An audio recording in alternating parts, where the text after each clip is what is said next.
அஸ்ஸலாமு அலைக்கும். Welcome to எல்லோரும் சமைக்கலாம் சேனல். ஸோ இன்றைக்கி நம்ம பீஃப் சுக்கா செய்ய போகிறோம். ஸோ ரொம்ப ஈஸியான மெத்தடில் செஞ்சிடலாம்.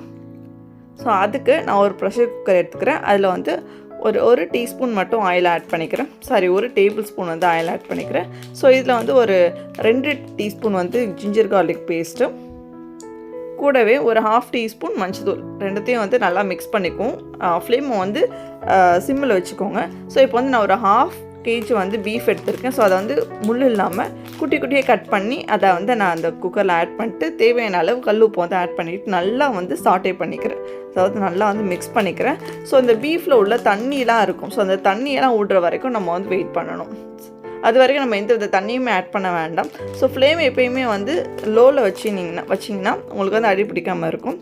ஸோ பாருங்கள், லேசாக அதுலேருந்து தண்ணி வந்து ரிலீஸ் ஆகுது. ஸோ கொஞ்சம் கொஞ்சமாக வந்து நிறையவே வந்து தண்ணி ரிலீஸ் ஆகும். ஸோ அந்த பாருங்கள், ஃபுல்லாக வந்து நான் எந்த வித தண்ணி ஆட் பண்ணலை. அந்த பீஃபில் இருக்கிற தண்ணி மட்டுமே அவ்வளோ வந்து வந்திருக்கு.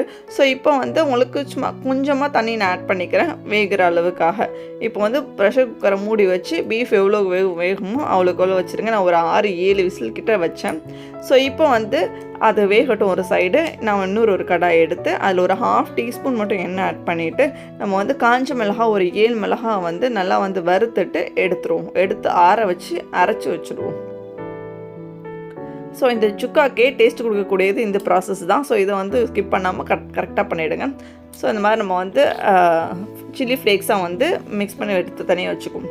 ஸோ இப்போ வந்து நம்ம குக்கரில் ஒரு 2 டேபிள் ஸ்பூன் வந்து எண்ணெய் ஆட் பண்ணிக்குவோம். அதோட ஒரு மீடியம் சைஸ் 3 வெங்காயம் அதை கட் பண்ணி போட்டுக்கிட்டு ஒரு சின்ன தக்காளியை வந்து அதையும் கட் பண்ணி போட்டுட்டு நல்லா வந்து மிக்ஸ் பண்ணிக்குவோம். இது வந்து கொஞ்சம் நல்லா வேகணும். அதாவது இந்த கண்ணாடி பதத்துக்கு வந்தால் போதும். இது கூட ஒரு 1/2 டீஸ்பூன் மஞ்சத்தூளும் ஒரு 1/2 டீஸ்பூன் ஜிஞ்சர் கார்லிக் பேஸ்ட் போட்டாலே போதும். ஸோ இதை நல்லா மிக்ஸ் பண்ணிக்குவோம். ஸோ நல்லா மிக்ஸ் ஆனதுக்கப்புறமா இது கூட நான் வந்து நம்ம அரைச்சி வச்சுருக்கிற அந்த சில்லி ஃப்ளேக்ஸை வந்து ஆட் பண்ணிக்குவோம். 7 மிளகா வந்து காரம் கரெக்டாக இருக்கும். ஸோ உங்களுக்கு எக்ஸ்ட்ரா காரம் வேணும்னா நீங்கள் ஆட் பண்ணிக்கலாம். ஆனால் இதுவே வந்து கரெக்டாக இருக்கும் 1/2 kg பீஃப்க்கு. ஸோ இப்போ வந்து நல்லா சாட்டே பண்ணதுக்கப்புறமா வெந்த பீஃபோட தண்ணியோடு எடுத்து நம்ம வந்து மிக்ஸ் பண்ணிக்குவோம்.